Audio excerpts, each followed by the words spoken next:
The bell rang at 2:45 p.m., sharp and tinny like it always did. Most kids bolted out the front doors of the high school the second they heard it. Backpacks bouncing, laughing, already planning where to grab fries or who was going to drive to the park. But one boy lingered. He didn't rush. He walked slow, shoulders slightly hunched. Not from sadness, but from habit. The kind you get when you've been carrying things for a while, even if no one sees them. He'd already changed out of his school clothes in the boys' bathroom stall. Jeans instead of khakis, a plain gray t-shirt under a faded hoodie. His backpack was light. No heavy textbooks, just a notebook, a pencil, and his bus pass. He walked the 8 blocks to Mama Lupe's diner like he did every weekday. Rain or shine, snow or sweltering heat. The diner sat on the corner of 5th and Oak, its red awning frayed at the edges. The neon open sign flickering like it was half asleep. Inside, the smell hit you first. Coffee, frying onions, warm pie crust, and that faint tang of bleach from the mop bucket in the back.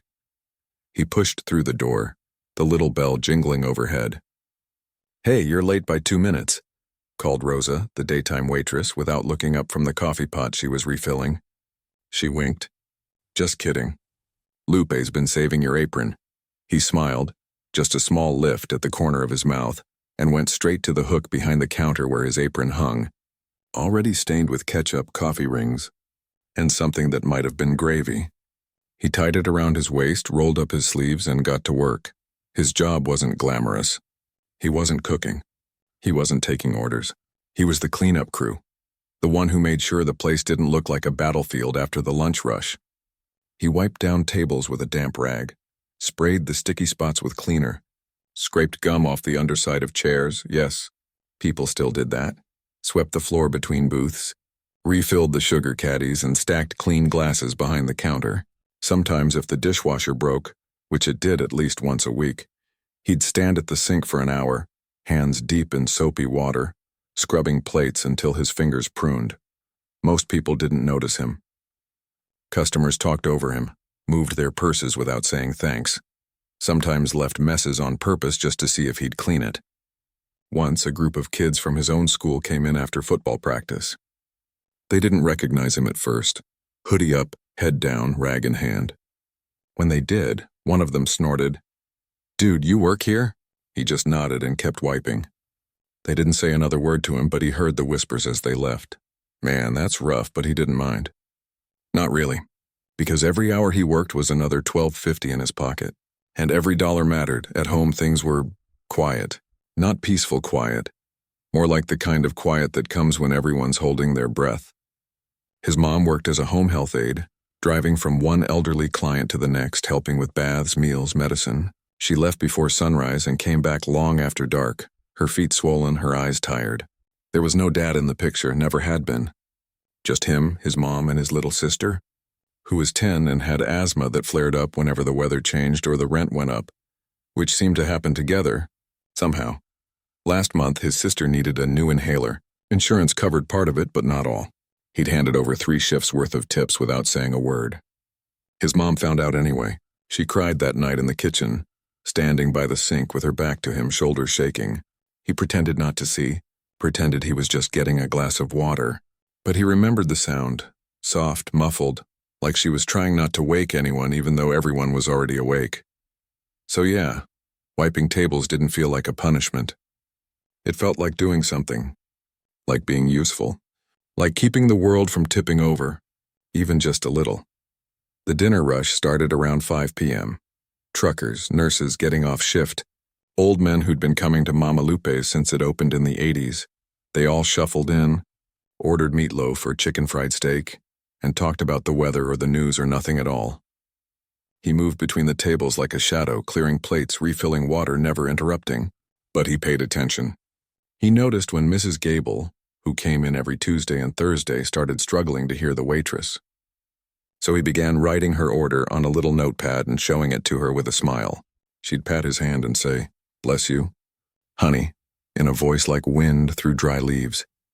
He also noticed the little things others missed, the way the salt shaker in booth 3 always leaked, the wobble in chair 2 that needed a folded napkin under its leg, the fact that the coffee tasted better if you let it brew just 30 seconds longer. He fixed what he could, not because anyone asked, just because it felt right. By 8 p.m., the diner emptied out. Rosa clocked out, waving as she headed to her night class. Lupe, the owner, a woman with silver hair and a laugh that could shake the windows, counted the register and handed him his time card. "You're a good kid," she said, like she did every night. "Don't let anyone tell you different." He walked home under street lights that buzzed and flickered. The bus had stopped running an hour ago, so he walked the whole way, hoodie pulled up against the chill. His feet ached. His arms were sore from hauling bus tubs, but in his pocket his tips jingled, mostly ones and fives, a few crumpled dollars, and one shiny quarter someone had left as a joke. He didn't care. It was all going into the jar on his dresser labeled future. He didn't dream of fame or fortune. He didn't imagine himself on a yacht or walking red carpets. His dreams were smaller, quieter. A reliable car so his mom wouldn't have to take the bus in the rain. His sister never missing school because of an inhaler, maybe one day walking across the stage in a cap and gown, even if it was just for a 2-year degree. When he got home, the apartment was dark except for the glow of the TV in the living room. His sister was asleep on the couch, blanket tangled around her legs. His mom sat in the armchair, eyes closed, still in her uniform. He tiptoed past, washed his face, changed into sweatpants, and slipped into his room. He didn't check his phone. Didn't scroll through videos of people living lives that looked nothing like his. Instead, he opened his notebook and wrote down what he'd learned that day. Booth 4 needs new ketchup bottle. Dishwasher makes grinding noise when full. Mrs. Gable likes extra crackers. Then he added one more line in slightly neater handwriting. Worked 5 hours. Made $68.25, saved $60. He closed the notebook, turned off the light, and lay in the dark, listening to the hum of the refrigerator and the distant sound of a train passing through town. Outside, the world kept moving, fast, loud, full of people chasing big things. But in that small room on that narrow bed, there was peace, not because everything was perfect, but because he knew he'd done what he could. And sometimes that was enough. Rain tapped against the diner windows like it was trying to get in. It had been pouring all afternoon, the kind of steady gray rain that made the sidewalks shine and turned the bus seats damp no matter how careful you were. Inside Mama Lupe's, the air smelled extra warm, like wet wool, coffee, and the cinnamon rolls Lupe baked on Tuesdays. Business was slow. Just a few regulars huddled over mugs watching the water slide down the glass. He was wiping down the counter for the 3rd time that hour, more out of habit than need, when the bell above the door jingled. A man stepped in, shaking water off a worn brown coat. He wasn't young. His hair was mostly gray, cut short, and his face had deep lines like he'd spent years squinting into sun or wind. He carried a small leather satchel and moved with the careful slowness of someone who knew every ache in his body.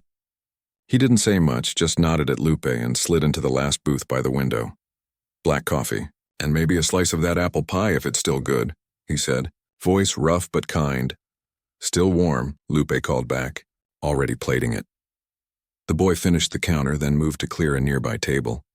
As he passed the man's booth, he noticed something. A faint smell of oil and metal like a garage or a workshop. Not dirty, just lived in, the kind of smell that clung to hands that built things. The man didn't look up right away. He stirred his coffee slowly, watching the rain.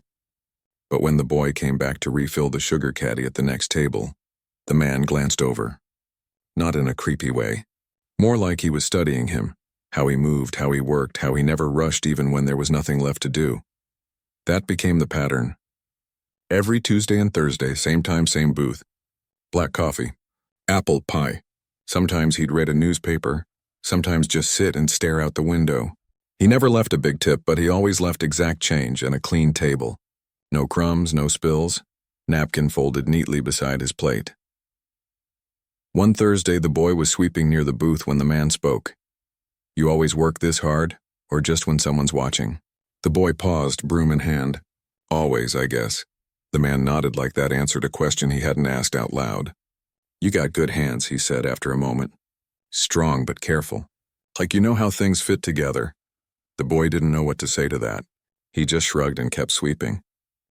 But the next week, as he was wiping the booth after the man left, he found a folded piece of paper tucked under the salt shaker. He opened it later in the back room, heart thumping for no reason. In neat slanted handwriting, it read, "You've got the hands of a builder. Ever thought about cars? Below it was an address, just a street name and number, no name, no phone number. But he recognized it. It was only a few blocks from his apartment in that part of town with old houses and big garages. He almost threw it away. What would a retired guy want with a kid who barely knew how to change a tire? But something about those words, hands of a builder, stuck with him. That night, instead of watching videos, he looked up the address on his phone. Saw a photo of a small white house with a detached garage, a rusted mailbox, and a faded American flag. Saturday morning, he walked over. He didn't tell his mom where he was going, just said he had stuff to do. He stood at the gate for 10 minutes, shifting his weight, rehearsing what he'd say. Finally, he knocked. The door opened almost right away.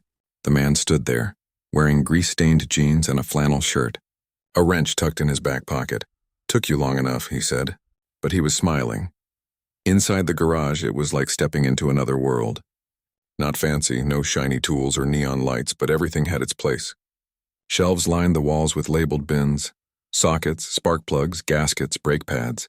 In the center sat a car, a deep red 1967 Ford Mustang, its hood open, engine exposed like a puzzle waiting to be solved. It wasn't perfect. The paint was chipped in places. One headlight was fogged and the driver's seat had a tear. But it gleamed in the dusty sunlight like it remembered better days. "You know what this is?" the man asked. "A Mustang," the boy said. "My uncle had a poster of one when I was little." Good eye. "This one's been sitting here 10 years. Engine seized. Carburetor shot.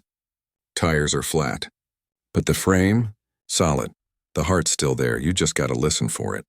He handed the boy a rag. "Start by cleaning the tools. Get to know them. Names, sizes, what they do. You don't fix what you don't understand." So that's what he did. For 3 hours, he wiped down wrenches, sorted sockets by size, learned the difference between a torque wrench and a ratchet. The man didn't talk much, but when he did, it was useful. Never force a bolt. If it won't turn, it's telling you something. Or, oil's the blood of the engine. Treat it right, and it'll treat you right. When it was time to leave, the man said, "Come back next Saturday. We'll check the oil pan." He walked home lighter than he'd felt in months, not because he'd learned anything huge, just that someone saw something in him. Not the kid who cleaned tables, not the quiet one in the back of class, but someone who could build. The next week he came back. And the next. Rain or shine, he showed up. He learned how to drain old oil, how to spot a worn belt, how to test a battery with a multimeter. His hands got stained with grease that wouldn't wash off right away. His nails were always a little dirty, but he didn't care. For the first time, he felt like he was making something, not just cleaning up after others, but putting pieces together, bringing something back to life. At school, his physics teacher noticed he was asking sharper questions. "You thinking about engineering?" she asked once. He just shook his head. "Cars," he said. She smiled. "That's engineering too." Back at the diner, he started seeing things differently. The sputter of the old coffee machine sounded like a misfiring cylinder. The wobble in the ceiling fan?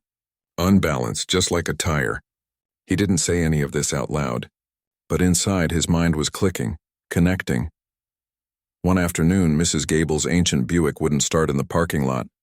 She stood by it, flustered, holding her purse like it might help. Without thinking, he walked over. "Mind if I take a look?" he asked. She blinked. "You know cars?" "I'm learning." He popped the hood. Remembered what the man said, "Listen first." He turned the key. The engine cranked but didn't catch. He checked the battery terminals, corroded. Ran back inside, borrowed baking soda and a toothbrush from the kitchen, cleaned the posts, tightened the clamps. Tried again. The engine roared to life. Mrs. Gable's eyes filled with tears. "Oh, honey, you're an angel." He just shrugged. Lucky guess, but it wasn't luck. It was the hours in that garage, the smell of oil, the sound of a wrench clicking into place. That night, he told his mom what happened. She looked at him, really looked, and for the first time in a long time, he saw something besides exhaustion in her eyes. Pride. "You're growing up," she said softly. He didn't feel grown up, but he felt useful, like he had something to give that wasn't just sweat and silence. And every Saturday he kept going back to that garage, because in that quiet space with the rain tapping on the roof and the old Mustang waiting patiently, he wasn't just cleaning tables anymore. He was learning how to fix things, how to bring them back, How to believe that even something broken could run again, if you just took the time to care. Weekends started to feel different. Not like a break exactly, but like a shift into something real. While his classmates slept in or hung out at the mall, he'd be up before 9, eating toast with peanut butter, pulling on the same pair of jeans he'd worn all week, and walking the familiar path to the garage. The old man was always there, usually already elbow deep in something, humming a tune that sounded like it came from another century. No greetings, no small talk, just a nod, a tossed rag, and a job waiting. At first it was simple stuff, handing over tools, holding a flashlight, wiping down parts.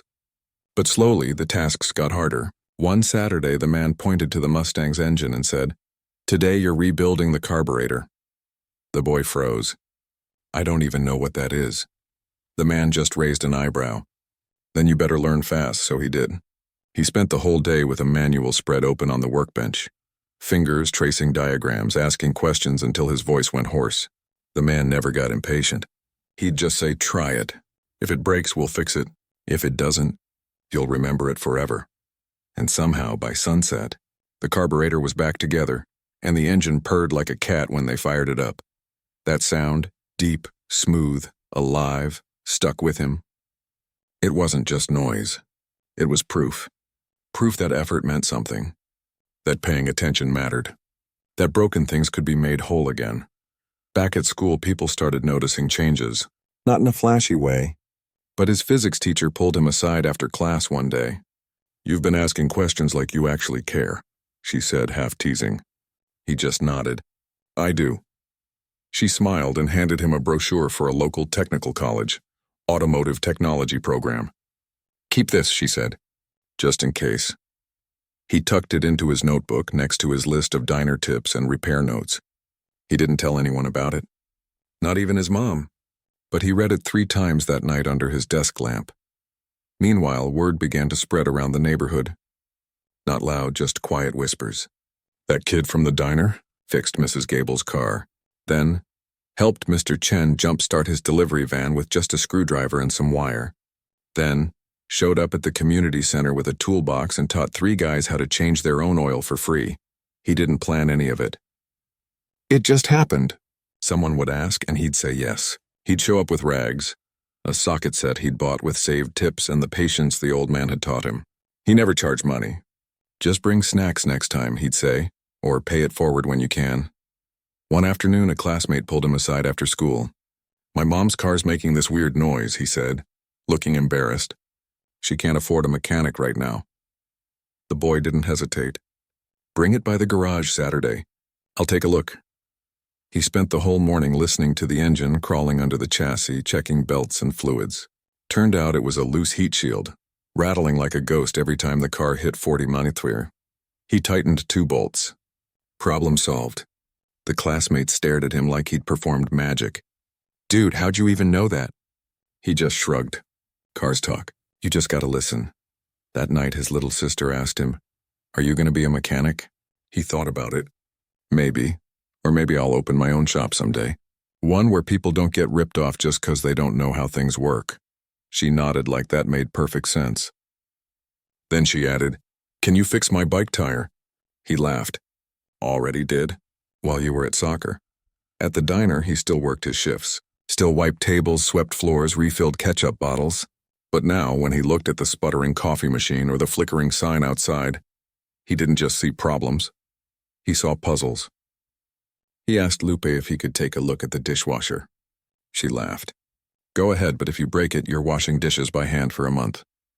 He spent 2 evenings studying the manual, testing circuits, replacing a worn pump seal. The next day it ran quieter and faster than it had in years. Lupe slipped him an extra $20 in his paycheck. "Don't tell Rosa," she whispered. His hands were always stained now, oil under his nails, grease on his knuckles, but he didn't mind. It felt like a badge, like he was finally doing something that mattered beyond just earning cash. He started sketching ideas in his notebook.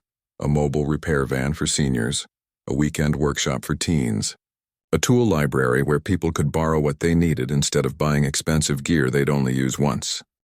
One rainy Saturday, the old man didn't show up at the garage. That never happened. The boy waited an hour, then walked to the house. The door opened slowly. The man looked tired, leaning on a cane he'd never used before. Hip gave out, he said simply. Doc says I'm done crawling under cars. The boy's stomach dropped. So, we're stopping? The man shook his head. Not you. You keep going. The Mustang's yours to finish. Garage keys on the hook.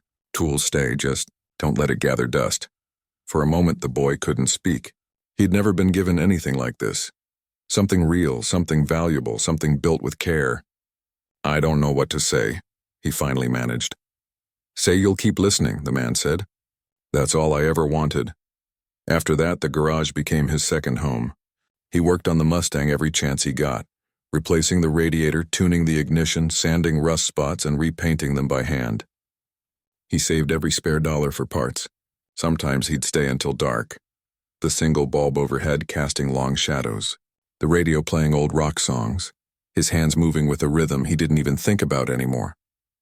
At school, his grades in math and science climbed. Not because he suddenly loved equations, but because now he saw them in action. Torque, friction, voltage. It wasn't just numbers on a page. It was how the world turned. His mom started leaving dinner in the fridge for him with notes, proud of you. Don't work too late. He'd eat cold rice and beans at midnight, too tired to heat it up but too wired to sleep. His dreams were full of engines turning over, gears clicking into place, roads stretching ahead. One evening, as he tightened the last lug nut on the Mustang's freshly mounted tire, he stepped back and just looked at it. The red paint still had flaws. The interior wasn't perfect, but it ran, smooth, strong, alive.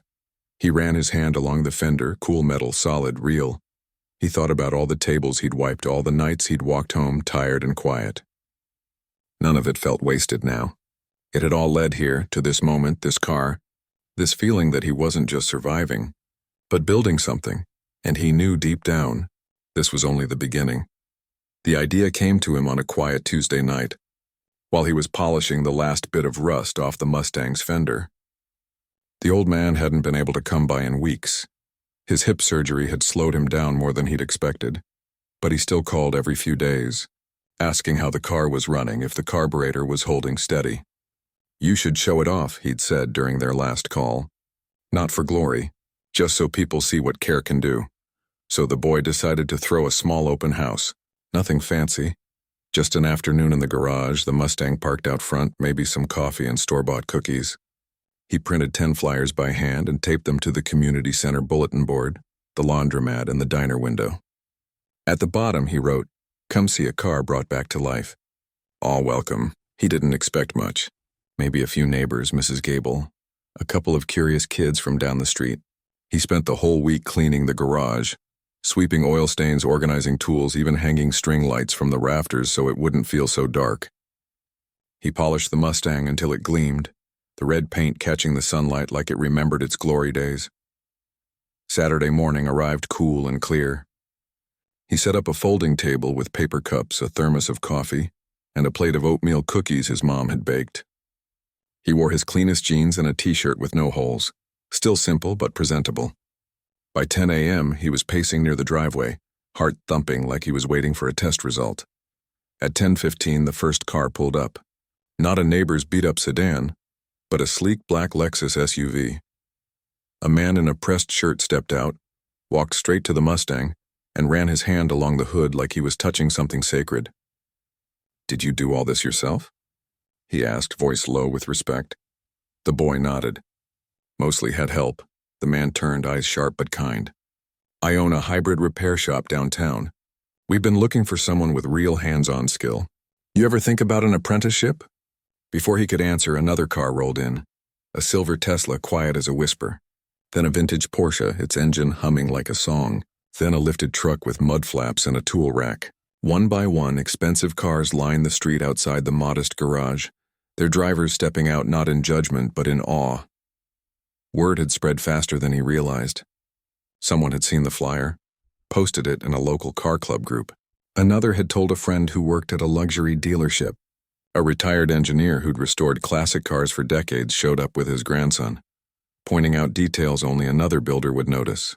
"Look at that valve cover, clean as new." Kids got patience, people didn't just look. They asked questions. How'd you source the original parts? What did you do about the wiring? Can you show me how you tuned the idle? He answered each one honestly, never bragging, just explaining what he'd learned, what mistakes he'd made, how the old man had taught him to listen before acting.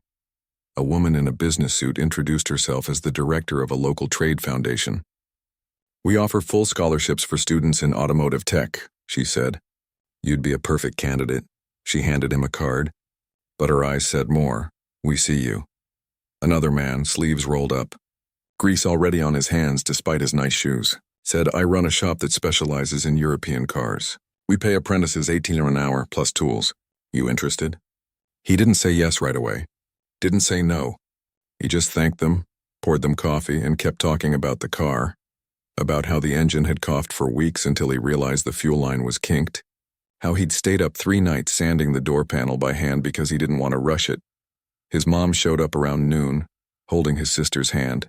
She looked around, eyes wide, taking in the line of luxury cars, the crowd of strangers nodding at her son like he was someone important. She didn't say much, just squeezed his shoulder and whispered, You did good. Later, Mrs. Gable arrived in her old Buick, now running smoother than ever. She brought a pie. For the boy who fixed more than just my car, she said, tears in her eyes. By 2 p.m., the crowd had thinned, but the offers remained. Not just jobs, mentorships, workshop invites, even an invitation to speak at a high school career day. One guy handed him a business card that just said, Call anytime. We build things that last. That night, after everyone left and the street was quiet again, he sat on the garage steps with a bottle of water, staring at the empty spaces where the cars had parked. It wasn't the money or the fancy vehicles that moved him. It was the fact that people had come, not to judge his neighborhood, his clothes, or his past, but to honor the work. The care, the quiet hours no one saw. He called the old man that evening. You should have seen it, he said, voice thick. They lined up. All these people. They saw what you taught me. On the other end, there was a long pause, then a soft chuckle. I always knew they would. You just needed to let them look. The next week, he met with the Trade Foundation director. She walked him through the scholarship. Tuition covered, a monthly stipend, guaranteed internship placement. He listened carefully, asked smart questions, and said he'd think about it. He also visited the hybrid shop. The owner showed him their bay, solar panels on the roof, recycled oil systems, apprentices working side by side with master techs. We fix cars, the man said, but we also try to fix the way people think about repair. It's not just about replacing parts. It's about respect. For the machine, for the planet, for the person who owns it. That's when he knew. This wasn't just a job path. It was a purpose. He still worked at the diner on weekdays. Still wiped tables, swept floors, made sure Mrs. Gable got her extra crackers. But now, when he walked home, he didn't just carry tips in his pocket. He carried plans. A future that didn't ask him to forget where he came from, but to bring it with him. And every time he passed the garage, he'd glance at the Mustang, sitting proud in the driveway, engine quiet, but ready. It wasn't just a car anymore. It was proof that showing up day after day, with nothing but a rag and a willingness to learn, could lead to something real, something worth driving toward. Sunday mornings at Mama Lupe's used to mean mopping floors and restocking napkins before the brunch crowd arrived. But now they meant something different.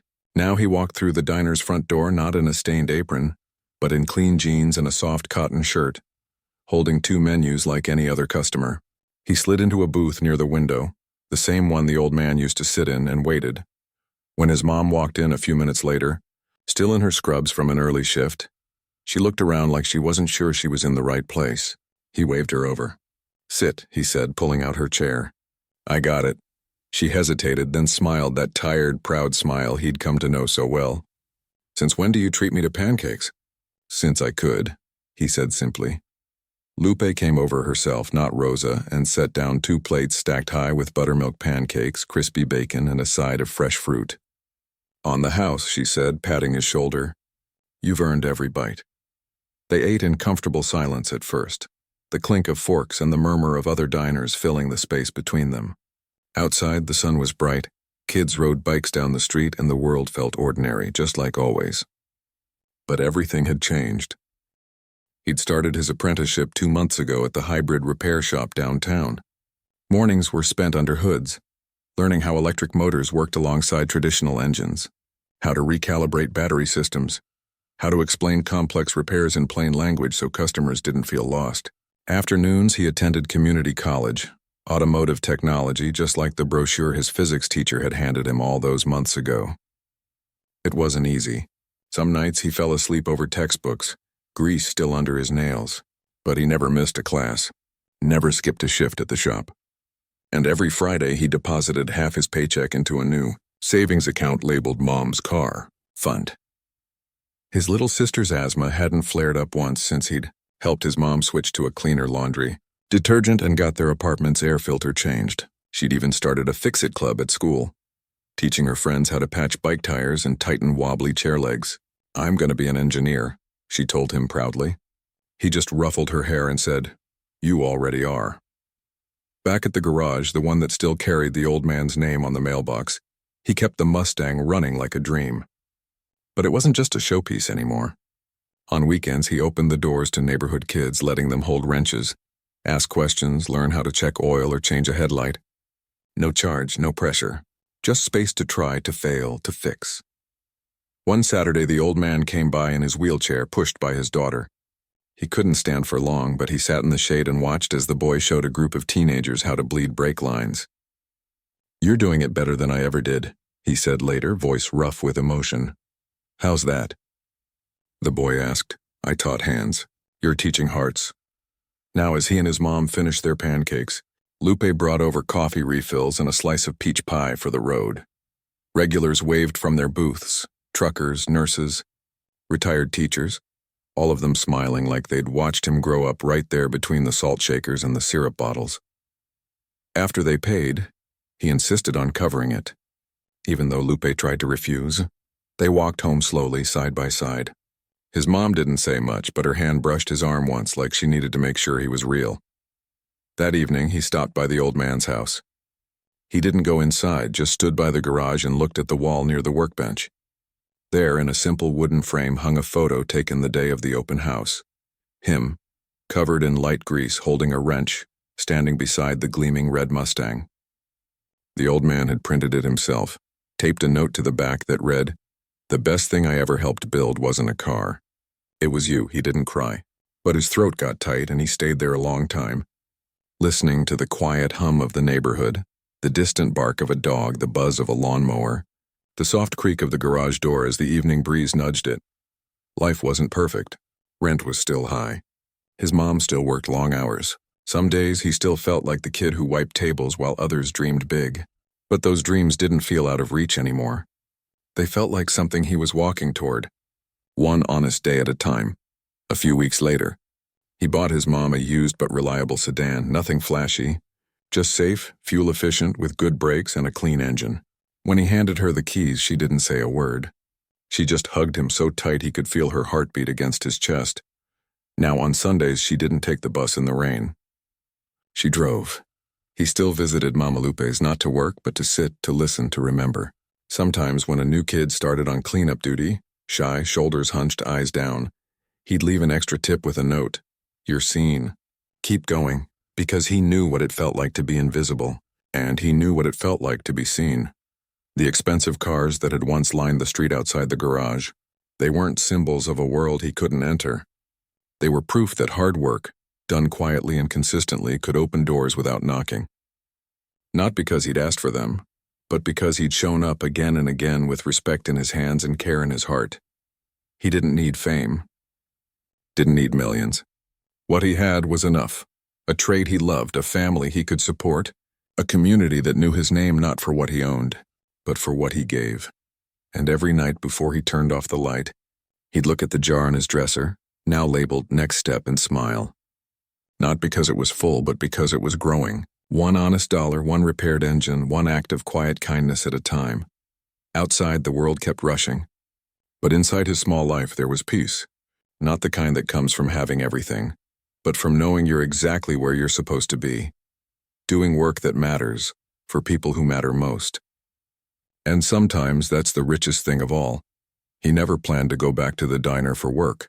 But life has a way of circling back, not to repeat itself, but to close a loop. It happened on a rainy Thursday, much like the first day the old man walked in. He was driving home from the shop, windshield wipers thumping a steady rhythm, when he saw the flickering open sign at Mama Lupe's through the downpour. On impulse, he pulled over. Inside, the place felt smaller than he remembered, though nothing had changed. The same red booths, the same coffee-stained counter, the same faint smell of onions and bleach. But now behind the register stood a kid about 16, hoodie pulled low, eyes tired, wiping tables with the same quiet focus he once had. Lupe spotted him right away. "Look who's back," she said, her voice warm like fresh bread. "You here to steal my best dishwasher?" He laughed. "Just passing through. Thought I'd grab coffee." She poured him a cup without asking how he took it. She still remembered. Black 1 sugar. As he sat in his old booth, he watched the kid work. The way he moved, careful, unhurried, never complaining when a customer left a mess. It was like looking in a mirror from 2 years ago. After a while, Lupe sat across from him. "That one's new," she said, nodding toward the boy. "Mom's sick. Works every day after school. Barely talks." He didn't say anything at first, just watched as the kid stacked chairs, swept crumbs into a dustpan, refilled the napkin holders without being told. Then on his way out, he stopped by the register. "How much for a slice of apple pie?" he asked. "On the house for you," Lupe said. He shook his head. "No, I want to pay." He handed her a $5 bill, then added, "And put this toward his tip." He slipped a 20 under the register ledge. Lupe's eyes softened. "You're a good soul," he just shrugged. "Someone did the same for me once." That small act stayed with him. Not because it was big, but because it reminded him that success isn't just about climbing. It's about reaching back. So the next week, he called the community center and offered to host a free Saturday workshop. Basic car care for teens and families. No experience needed. Just show up. To his surprise, 30 people signed up. Parents with old sedans, teens with learner's permits, even a few seniors who'd never learned how to check their oil. He brought tools, spare parts, and a beat-up sedan he'd borrowed from the shop. For 4 hours, he showed them how to change a tire, jump a dead battery, read a dipstick, and spot warning signs before they became expensive problems. One grandmother, hands trembling slightly, managed to replace her own air filter. She cried a little. "My husband always did this," she said. "Now I don't have to ask my son to take time off work." A teenager, barely 15, asked if he could come back next week to learn more. "I want to fix my mom's car. She's been walking to her second job because the brakes squeak." He said yes, and the next Saturday he was there again. Word spread. Soon, the workshops became monthly. Local businesses donated gloves and rags. A tire shop offered free rotations for participants. The old man, now mostly homebound but sharp as ever, sent over boxes of vintage manuals and even a set of his own wrenches. "For the next generation," the note read. Meanwhile, his apprenticeship turned into a full-time position. The shop owner trusted him with complex diagnostics, let him lead customer consultations, even put his name on the service board. Lead technician. He still went to night classes, but now he tutored other students, explaining concepts the way the old man had, through stories, not jargon. His mom finally took a day off, her first in 3 years, and they drove to the lake, windows down, radio playing old songs. She didn't talk much, just watched the trees blur past, her hand resting lightly on the dashboard like she was finally letting go of something heavy. His little sister turned 12 and announced she wanted to build a solar-powered go-kart for the science fair. He spent 3 weekends helping her wire the motor, sand the frame, test the battery pack. When it rolled across the gym floor during the fair, slow but steady, the whole school clapped. She beamed. "We did it," she whispered. He nodded. "You did it. I just held the flashlight." One evening, as he was locking up the garage after a long day, his phone buzzed. It was a message from the technical college. "Congratulations. You've been selected for the State Skills Showcase next month. All travel and lodging covered." He stared at the screen. The showcase was a big deal. Employers, industry leaders, scholarship committees. It was the kind of thing kids from private schools got invited to, not someone who once cleaned tables for bus fare. He called his mom. She answered on the first ring. "You going?" she asked before he could even explain. I don't know, he said honestly. Feels weird. Like I don't belong there.